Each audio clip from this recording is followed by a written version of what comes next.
Good morning students. આજે આપણે ધોરણ 12 વિષય ગુજરાતી જેમાં ગદ્ય 5 જેનું નામ છે થીગડું તેના વિશે આગળ પાઠની શરૂઆત કરીશું. અને આગળના લેક્ચરમાં આપણે પાઠ જોયો હતો. જે અધૂરો પાઠ છે ત્યાંથી આપણે આગળ જોઈશું. તો પેજ નંબર 21 ઉપરથી આજે સ્ટાર્ટ કરીશું. તો થીગડું એના લેખકનું નામ છે સુરેશ જોશી અને સાહિત્ય પ્રકાર છે નવલિકા. તો થીગડું કહેતા આપણને ખ્યાલ આવી જાય છે કે વસ્ત્રમાં જે જગ્યાએ વસ્ત્ર ફાટ્યું છે અને તેને આપણે સાંધવું છે તો જે સંધાય તેવું નથી, તો વચ્ચે બીજું વસ્ત્ર, જે વસ્ત્રનો ટુકડો લઈને ત્યાં મૂકી અને પછી ટાંકા લઈએ તો તેને આપણે શું કહીએ છીએ? થીગડું કહીએ છીએ. તો આ પાઠમાં આપણને વાત કરવામાં આવી છે વસ્ત્રને થીગડું મારવાની. તો લેખકનું નામ આપણે જોયું સુરેશ જોશી અને સાહિત્ય પ્રકાર નવલિકા. તો હવે બોર્ડ ઉપર રૂઢિપ્રયોગોનો સાચો અર્થ આપણે લખ્યો છે. તો જોઈએ, કાને વાત પહોંચવી. કાને વાત પહોંચવી, તો તેનો અર્થ શું થાય છે? વાતની જાણ થવી. કાને વાત પહોંચવી એટલે કે વાતની જાણ થવી. બીજો શબ્દ છે વારી જવું. બીજો શબ્દ છે વારી જવું, તો તેનો અર્થ થાય છે ફિદા થઈ જવું. વારી જવું એટલે ફિદા થઈ જવું. બીજો શબ્દ છે મોં ફેરવી લેવું. મોં ફેરવી લેવું, તો અણગમો બતાવવું. મોં ફેરવી લેવું એટલે અણગમો બતાવવું. તો જે ગમતું નથી તેનાથી આપણે આપણું મુખ ફેરવી લઈએ છીએ એટલે કહી શકાય અણગમો બતાવવો. આંખ ફેરવવી, તો આંખ ફેરવવી એટલે સ્થિર નજરે જોવું. આંખ ફેરવવી એટલે સ્થિર નજરે જોયા કરવું. ત્યાર પછી સામાસિક શબ્દોના અર્થ આપણે બોર્ડ ઉપર લખ્યા છે. સામાસિક શબ્દના અર્થ, તો તેમાં શબ્દ છે હૈયા ફાટ. પહેલો શબ્દ લખ્યો છે હૈયા ફાટ. તો તેમાં શું આવશે? હૈયું ફાટી જાય તેવું. હૈયા ફાટ એટલે હૈયું ફાટી જાય તેવું. તો કહેવામાં આવે છે ને કે હૈયા ફાટ રુદન કરે છે, રડે છે. તો હૈયું ફાટી જાય તેવું રડે છે. તો આ સામાસિક શબ્દ છે. બીજો છે અન્યમનસ્ક. બીજો શબ્દ છે અન્યમનસ્ક. તો મન એક જગ્યાએ સ્થિર ન રહેવું. મન છે તે એક જગ્યાએ સ્થિર ન રહે, તો તેના માટે શબ્દ છે અન્યમનસ્ક. ત્યાર પછી છે ચિરાયુ શબ્દ. ત્રીજો શબ્દ છે ચિરાયુ. પાઠ ચલાવ્યો હતો ને ત્યારે શબ્દ આવ્યો હતો, ત્યારે પણ મેં સમજાવ્યું હતું. ચીર એટલે લાંબુ અને આયુ એટલે આયુષ્ય. તો લાંબા આયુષ્યવાળો. અલ્પાયુ શબ્દ પૂછાય તો અલ્પ એટલે થોડું, ઓછું, અને આયુ એટલે આયુષ્ય. તો જેનું આયુષ્ય ટૂંકું છે તે તો અલ્પાયુ શબ્દ આવે. અને ચિરાયુ શબ્દ ક્યારે આવે? જેનું આયુષ્ય લાંબુ છે તે ચીર એટલે લાંબુ, લાંબા આયુષ્ય વાળું. તો આ સામાસિક શબ્દો થયા. અને પહેલાં આપણે બોર્ડ પર લખ્યા છે રૂઢિપ્રયોગો. તો તમારે આ રૂઢિપ્રયોગો અને સામાસિક શબ્દો તમારી નોટબુકમાં સારા અક્ષરે લખવાના છે. જે પાઠમાં શબ્દ આપ્યા હોય તો તે તો લખવાના જ છે શબ્દાર્થ, પણ બોર્ડ વર્કમાં જે રૂઢિપ્રયોગો લખ્યા છે તે લખવાના. તમારા પુસ્તકમાં રૂઢિપ્રયોગો આપ્યા હોય તો આ બંને એક જ હોય તો તે નહીં લખવાના, અને નથી આપ્યા તો મેં લખ્યા છે ને તે તમારી નોટબુકમાં સારા અક્ષરે લખી નાખવાના. તો બોર્ડ પર કરેલું વર્ક છે બધું નોટબુકમાં તમારે લખવાનું છે. તો આપણે પેજ નંબર 21 પર જોઈએ છીએ. તો વાક્યની શરૂઆત ક્યાંથી થાય છે, ક્યાંથી પાઠ આપણે સ્ટાર્ટ કરવાનો છે તે તમારે પહેલાં ધ્યાનમાં રાખવાનું છે. હું તમને પહેલાં તે જણાવીશ. જુઓ, પ્રભાશંકરે વાત આગળ ચલાવી તે પેરેગ્રાફ તમે જુઓ. પેરેગ્રાફ આપ્યો છે, પ્રભાશંકરે વાત આગળ ચલાવી. એ પેરેગ્રાફ સુધી આપણે આગળના લેક્ચરમાં ચલાવ્યું હતું અને તેના પછીનું વાક્ય છે ત્યાંથી આપણે સ્ટાર્ટ કરવાનું છે. સિદ્ધ પુરુષે પૂછ્યું ત્યાંથી આપણે સ્ટાર્ટ કરવાનું છે, પણ આપણે આગળનો પેરેગ્રાફ ફરી જોઈ લઈએ છીએ. તો જુઓ, પ્રભાશંકરે વાત આગળ ચલાવી. આમ મહિના વીતતા જાય છે. આમ મહિના વીતતા જાય છે, પસાર થતા જાય છે. વરસ વીતતા જાય છે. શું થાય છે? વરસ વીતતા જાય છે, એટલે સમય પસાર થતો જાય છે. મહિના પણ વીતે છે, એ વરસ પણ જાય છે. રાજકુમાર 16 વર્ષનો થયો. વરસગાંઠ આખા રાજ્યમાં ધામધૂમથી ઉજવાય. રાજકુમારની વરસગાંઠ આખા રાજ્યમાં ધામધૂમથી ઉજવાય છે. એ જ વખતે રાજાને કાને વાત પહોંચી અને એ સમયે રાજાને કાને એક વાત જાય છે. રાજધાનીમાં કોઈ મોટા ચમત્કારી સિદ્ધ પુરુષ આવ્યા છે. રાજ્યમાં એક મોટા સિદ્ધ પુરુષ આવ્યા છે. નગરની બહાર મોટા વડની છાયામાં, નગરની બહાર મોટું વડનો જે ઝાડ છે એની છાયામાં એવો ધૂણી ધખાવીને બેઠા હતા. એકાગ્ર ચિત્તે બેઠા છે. રાજા અને રાણી તો એમની પાસે ગયા. રાજા અને રાણી ત્યાં જાય છે. સોનાના થાળમાં ફળ ધરીને કહ્યું. રાજા અને રાણીએ સોનાના થાળમાં ફળ લઈને આવ્યા છે તે ધર્યા. મહારાજ, અમારી એક ઈચ્છા પૂરી કરશો? શું કહે છે? મહારાજ, અમારી એક ઈચ્છા પૂરી કરશો? તો હવે સિદ્ધ પુરુષ પૂછે છે, શી ઈચ્છા પૂરી કરશો? શું ઈચ્છા છે તમારી? તો પૂરી કરીશું. રાણી બોલી, અમારો એકનો એક રાજકુમાર. શું કહે છે? અમારો એકનો એક રાજકુમાર સદા છે તેવો ને તેવો ફૂટડો ને જુવાન રહે. શું કહે છે? કે અમારો રાજકુમાર જેવો છે તેવો સુંદર દેખાય છે, તેવો ને તેવો જ હંમેશ માટે રહે, એવી અમારી ઈચ્છા છે. તો રાજાની રાણીની ઈચ્છા એવી છે કે અમારો રાજકુમાર એવો ને એવો જ રહે, સેજ પણ એની ઉંમર દેખાય નહીં. તેની એ વાક્ય નીચે તમારે અંડરલાઈન કરવાની છે. સિદ્ધ પુરુષે કહ્યું, સારું, વારું એટલે સારું. એકવાર બરાબર વિચાર કરી લો. શું કહે છે? એકવાર તમે બરાબર વિચાર કરી લો. રાજાએ કહ્યું. હવે રાજા કહે છે, મહારાજ, અમે તો રાત દિવસ આ જ વાતનું રટણ કરીએ છીએ. શું કહે છે? કે અમે તો આ જ વાતનું રાત દિવસ રટણ કરીએ છીએ, એટલે કે યાદ કરે જઈએ છીએ. અમારે હવે જાજો વિચાર કરવાનો છે જ નહીં. શું કહે છે? અમારે હવે જાજો વિચાર, વધારે વિચાર કરવાનો નથી.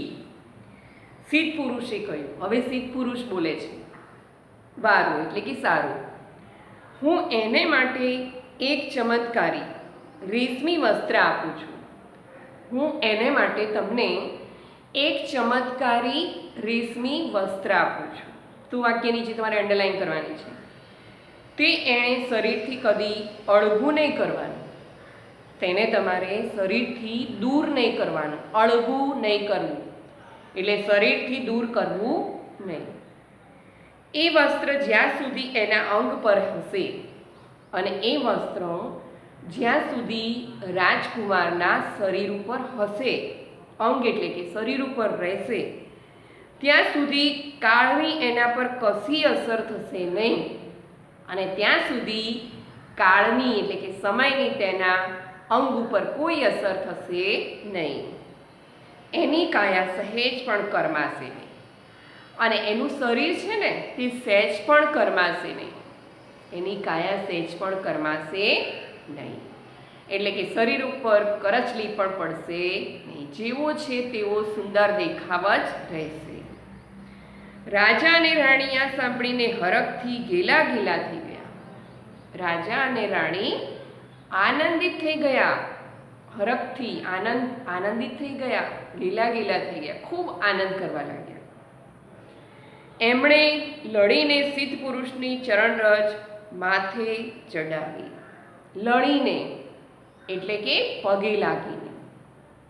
સિદ્ધ પુરુષના ચરણોમાં નીચા નમીને, લડીને શબ્દ છે એટલે કે નીચા નમીને સિદ્ધ પુરુષની ચરણરજ માથે ચડાવી. ભગવાનને આપણે આમ કરીને ચરણરજ માથે ચડાવીએ ને એવી રીતે સિદ્ધ પુરુષની ચરણરજ માથે ચડાવી. સિદ્ધ પુરુષે પછી કહ્યું, પણ એક વાત છે, પણ મેં તમને આ આપ્યું છે વસ્ત્ર, પણ એક વાત છે, જો તમારા બેમાંથી કોઈને એને વિશે, વાક્ય નીચે અંડરલાઈન કરવાની છે, ખાસ ધ્યાનમાં રાખવાનું છે. કઈ વાત કરી સિદ્ધ પુરુષે? વસ્ત્ર રેશમી તો આપ્યું, પરંતુ કઈ વાત કરી છે તે તમારે ખાસ યાદ રાખવાનું છે. તો આ વાક્ય નીચે અંડરલાઈન કરવાની છે.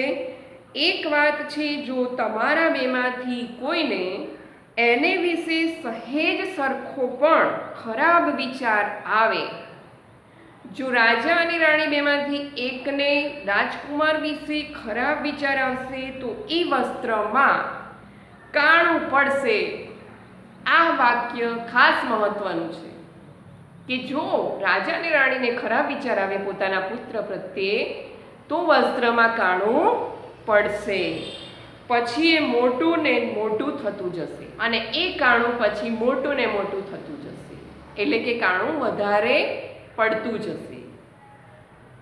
આ સાંભળીને રાજા અને રાણીના મોઢા પર, આ સાંભળ્યું ને એટલે રાજા અને રાણીના ચહેરા પર, મુખ ઉપર ચિંતાની છાયા પથરાઈ ગઈ. ખૂબ ચિંતિત થઈ ગયા, ચિંતાની છાયા પથરાઈ ગઈ. પછી રાજા બોલે છે, અમારા વાલા દીકરાને માટે. રાજા શું કહે છે?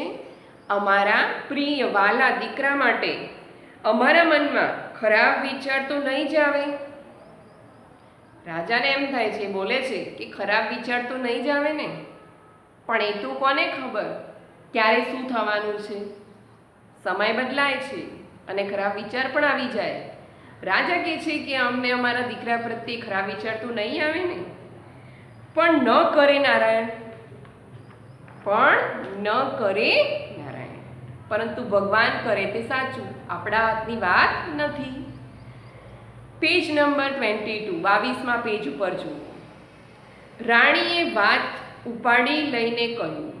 હવે રાણી વાત આગળ વધાવે છે, વધારીને કહે છે, હા, એવું કશું બને તો એ વસ્ત્ર સાંધી નહીં શકાય? એવું કંઈક બને તો વસ્ત્ર શું સાંધી નહીં શકાય? સિદ્ધ પુરુષ કહે છે, સાંધી તો શકાશે, પણ તે ભારે વિકટ કામ છે. વસ્ત્ર તો સાંધી શકશો, પરંતુ તે કામ કેવું છે? વિકટ છે, એટલે કે મુશ્કેલી ભર્યું છે, કઠિન કામ છે.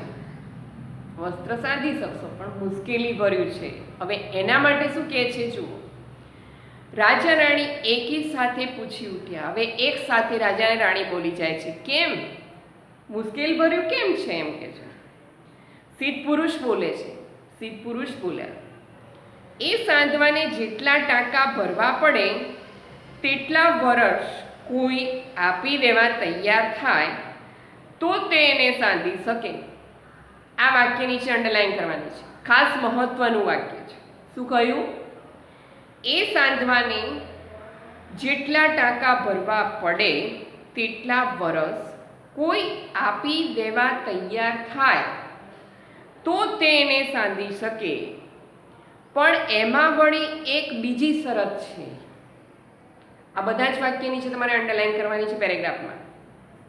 આ મહત્વનું વાક્ય છે. કઈ શરત છે હવે બીજી? એ બધા વર્ષો આપનારે એ વર્ષો દરમિયાન, જે વર્ષો આપી દીધા ને એ વર્ષ દરમિયાન કશું પાપ ન કર્યું હોવું જોઈએ. આ શરત છે. કઈ શરત છે? કે જે વર્ષ સોંપી દે છે પરંતુ એ વર્ષની અંદર એણે પાપ કર્યું હોય નહીં. હવે એવું તો કેવી રીતે બની શકે?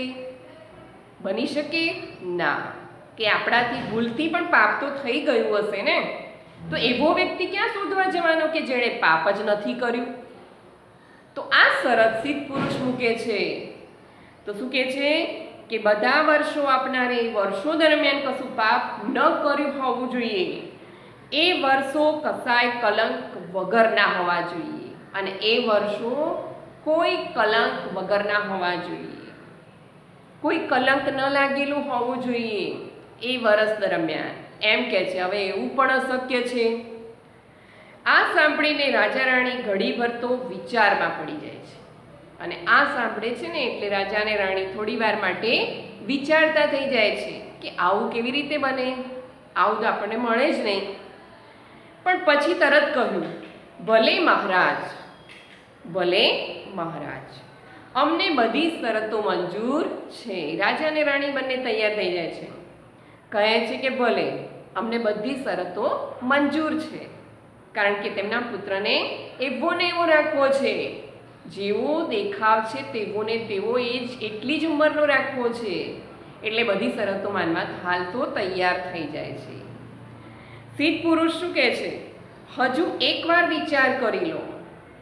સિદ્ધ પુરુષ કહે છે, એ તો પોતે જાણે છે, જ્ઞાની છે, એટલા માટે કહે છે કે હજુ તમે એકવાર વિચાર કરીને મને કહો. જો એના વસ્ત્રમાં છિદ્ર પડશે, જો એના વસ્ત્રમાં કાણું પડશે, છિદ્ર એટલે કાણું, છિદ્ર શબ્દ સંસ્કૃતમાં પણ બોલાય છે, છિદ્ર એટલે કાણું. તો જો કાણું પડશે તો એક સાથે બધા વીતેલા વર્ષો, એક સાથે બધા જે વીતેલા એટલે કે પસાર થઈ ગયેલા વર્ષોની અસર એની કાયા પર થશે. એની કાયા એટલે શરીર. તો બધા વીતેલા વર્ષોની જે અસર છે ને તે તેના શરીર ઉપર થશે, તેની કાયા ઉપર થશે. અને જ્યાં સુધી એને સાંધી નહીં લેવાય, અને જ્યાં સુધી તેને તમે સાંધો નહીં, ત્યાં સુધી એ ધીમે ધીમે ગળાતો જ જશે. જ્યાં સુધી એ સંધાશે નહીં ને વસ્ત્રનું કાણું, ત્યાં સુધી એ ગળાતો જ જશે. હવે એ વસ્ત્રનું કાણું ક્યારે સાધી શકે? કે કોઈ વ્યક્તિ તેના જીવનના વર્ષો આપી દે ત્યારે. અને એ પણ કેવા વર્ષો? જીવનમાં ક્યારે પાપ ન કર્યું હોય તે વ્યક્તિ વર્ષો આપી શકે. તો એ વ્યક્તિ ન મળે ત્યાં સુધી એ કાણું શું થઈ જશે? મોટું થઈ જશે. અને એ કાણું મોટું થઈ જાય તો પછી રાજકુમારનું શરીર છે એ ક્ષીણ થતું જાય, નષ્ટ થતું જાય, એમ અહીંયા કહેવા માંગે છે. એટલે કહે છે કે જ્યાં સુધી એને સાંધી નહીં લેવાય ને ત્યાં સુધી એ ધીમે ધીમે ગળાતો જ જશે, એટલે ક્ષીણ થતો જશે. પણ જ્યાં સુધી એ વસ્ત્ર એના શરીર પર હશે ને, જ્યાં સુધી એ વસ્ત્ર એના શરીર ઉપર હશે ત્યાં સુધી એ મરશે નહીં. વસ્ત્ર શરીર ઉપર હશે ત્યાં સુધી એ મૃત્યુ તો નહીં જ પામે, પરંતુ એનું શરીર એ કાણાને લીધે નષ્ટ થતું જશે, નાશ પામતું જશે. એટલે માણસ રીબાય, શરીરને પીડા થાય, તકલીફો થાય. હવે પોતાના પુત્રની આવી તકલીફ કોઈ માતા પિતા જોઈ શકે? ન જોઈ શકે. એટલે કે રાજા અને રાણી પોતાના પુત્રની આવી દશા કઈ રીતે જોઈ શકે? ન જ જોઈ શકે ને. એટલે કહ્યું છે કે જ્યાં સુધી એ વસ્ત્ર એના શરીર પર હશે ત્યાં સુધી મરશે, એ મરી શકશે તો નહીં. આગળનો પેરેગ્રાફ છે. રાજા રાણીને હવે કશું સાંભળવું જ નથી. હવે આટલું સાંભળ્યું ને તો રાજા રાણીને હવે આગળ કશું સાંભળવું નથી, કશું સાંભળવાની ઈચ્છા નથી, એમ કે છે. એમણે તો આતુરતાપૂર્વક એ રેશમી વસ્ત્ર માંગ્યું. એમણે આતુરતાપૂર્વક, એટલે કે એમને એ વસ્ત્ર જોઈએ જ છે, કારણ કે પોતાના પુત્રને એવો ને એવો દેખાવવાળો રાખવો છે. બસ મગજમાં એ જ વિચાર ચાલી જાય છે. પાછળ શું થશે પાછળની જિંદગીમાં તે વિચાર તેમને આવતો નથી. એટલે કે છે આતુરતાપૂર્વક ઝડપથી એમણે રેશમી વસ્ત્ર માંગ્યું. સિદ્ધ પુરુષે વસ્ત્ર એની બરાબર મધ્યમાં, સિદ્ધ પુરુષે એ વસ્ત્ર એની બરાબર મધ્યમાં વચ્ચે સ્વસ્તિક દોરીને આપ્યું. સ્વસ્તિક શબ્દની છે તમારે અંડરલાઈન કરવાની છે, એની બાજુમાં લખો હોય તો લખી નાખો સાથીઓ. સ્વસ્તિક શબ્દનો અર્થ શું થાય છે? સાથીઓ. જે દોરવામાં આવે છે ને સાથીઓ પૂજા પાઠ વખતે, તો સાથિયાની વાત કરી છે. સારા કામમાં સાથીઓ દોરવામાં આવે છે. તો એની બરાબર મધ્યમાં, વસ્ત્રમાં મધ્યમાં વચ્ચે સ્વસ્તિક દોરીને આપ્યું, એટલે કે સાથીઓ દોરીને આપી દીધું. પછી રાજા રાણી તો રાજમહેલમાં આવ્યા અને પછી રાજા અને રાણી રાજમહેલમાં પાછા ફરે છે. મોટો દરબાર ભરેલો છે. એ દરબારમાં ભારે દમામથી રાજપુરોહિતોને હાથે રાજકુમારને એ રેશમી વસ્ત્ર પહેરાવવાનો વિધિ થયો. શું કહે છે? દરબારમાં ભારે દમામથી, એટલે કે જાહો જલાલીથી, આનંદથી, જાણે કે મુગટ પહેરવાનો હોય ને રાજગાદી સોંપવાની હોય ને એવી એવો આનંદ ઉત્સવ માની બનાવેલી. તો આનંદથી રાજપુરોહિતોને હાથે, જે રાજાના પુરોહિત બ્રાહ્મણ હોય છે ને તેમના હાથે રાજકુમારને એ રેશમી વસ્ત્ર પહેરાવવાનો વિધિ થયો. તો રેશમી વસ્ત્ર પહેરાવવાની જે વિધિ છે તે આનંદથી થવા લાગી. મનુએ પૂછ્યું, દયાશંકરનો પુત્ર, જેને પ્રભાશંકર વાર્તા કહી રહ્યા છે. તો મનુ પ્રભાશંકરને પૂછે છે. શું પૂછે છે જુઓ. પ્રભાશંકર બખિયા ભરતા બોલે છે. પ્રભાશંકર ટાંકા લેતા બોલે છે. પછી તો વરસ પછી વરસ વીતતા જાય છે અને ત્યાર પછી વરસ પસાર થતા જાય છે. રાજા વૃદ્ધ થઈ જાય છે. રાણી વૃદ્ધ થયા અને રાણી પણ વૃદ્ધ થઈ ગયા. પણ ચિરાયુ તો એવો ને એવો ફૂટડો, એટલે કે એમને એમ જ એવો ને એવો દેખાય છે, સુંદર દેખાય છે. 16 વર્ષનો રાજકુમાર જ રહ્યો. આ વાક્ય નીચે તમારે અંડરલાઈન કરવાનું છે. 16 વર્ષનો રાજકુમાર રહ્યો. રાજા રાણી વૃદ્ધ થઈ ગયા, પરંતુ રાજકુમારમાં કંઈ જ અસર થઈ નહીં. કેમ કે રેશમી વસ્ત્ર જે સિદ્ધ પુરુષે આપ્યું હતું તે પહેર્યું હતું અને હજી સુધી રાજા અને રાણીના મનમાં કોઈ ખરાબ વિચાર રાજકુમાર પ્રત્યે આવ્યો નથી. એટલે રાજકુમાર એવો ને એવો જ દેખાય છે, 16 વર્ષનો. ચિરાયુ તો ભારે મોજ શોખમાં પડી ગયો અને ચિરાયુ એટલે લાંબુ આયુષ્ય, તો એનું નામ જ ચિરાયુ આપ્યું છે. તો એ મોજ શોખમાં પડી ગયો. હવે એને બધા જ આનંદ મળવા લાગ્યા, મોજ શોખ કરવા લાગ્યા. એક રાજકુંવરીને પરણે. એ શું કરે છે? એક રાજકુંવરીને પરણે છે ને એ મોટી ઉંમરની થાય અને એ રાજકુમારી મોટી ઉંમરની થાય એટલે છોડી દે છે. રાજકુમારી મોટી ઉંમરની થઈ જાય છે એટલે એને છોડી દે છે, કારણ કે તે ફૂટડો એટલે કે દેખાવડો એટલી ઉંમરનો નાનો ને નાનો જ રહે છે, 16 વર્ષનો જ રહે છે. એટલે એક રાજકુમારી સાથે લગ્ન કરે છે, પછી તેને ઉંમર થાય એટલે છોડી દે છે અને પાછા બીજી રાજકુમારી સાથે લગ્ન કરે છે. તે મોજ શોખમાં જ આનંદના દિવસો પસાર કરી રહ્યો છે. એટલે કહે છે મોટી ઉંમરની થાય એટલે છોડી દે ને બીજી રાજકુમારીને પરણે, તો બીજી રાજકુમારીને પરણે છે. આનો કાંઈ પાર જ ન રહ્યો અને આનો કંઈ જ પાર રહ્યો નહીં. એટલે આમ ને આમ દિવસો પસાર થતા જાય છે એમ કહે છે.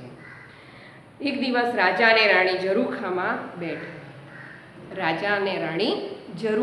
બેઠા. હવે અહીં સુધી આપણે પાઠ રાખીએ છીએ.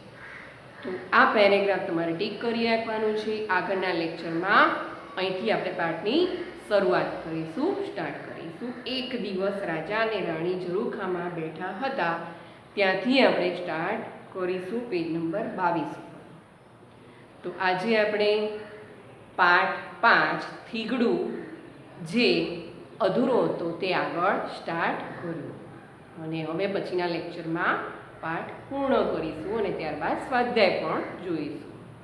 તો આજે આપણે બોર્ડ પર લખ્યું છે રૂઢિપ્રયોગોનો સાચો અર્થ અને સામાસિક શબ્દોના અર્થ.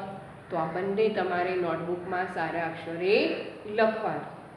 અને ફરીથી કહું છું, જે પણ કંઈ પાઠ કે કાવ્ય હોય, પુસ્તકમાં આપેલા શબ્દ હોય, રૂઢિપ્રયોગ હોય, તો તે તમારે લખવાનું. તો આજે આપણે આ પાઠ જેટલો ચલાવ્યો છે તે તમારે વાંચી લેવાનો.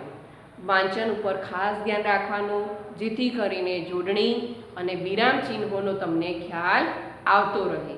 તો અહીં સુધી આપણે આજનું લેક્ચર પૂર્ણ કરીએ છીએ. ફરી મળીશું આગળના લેક્ચરમાં. Good day.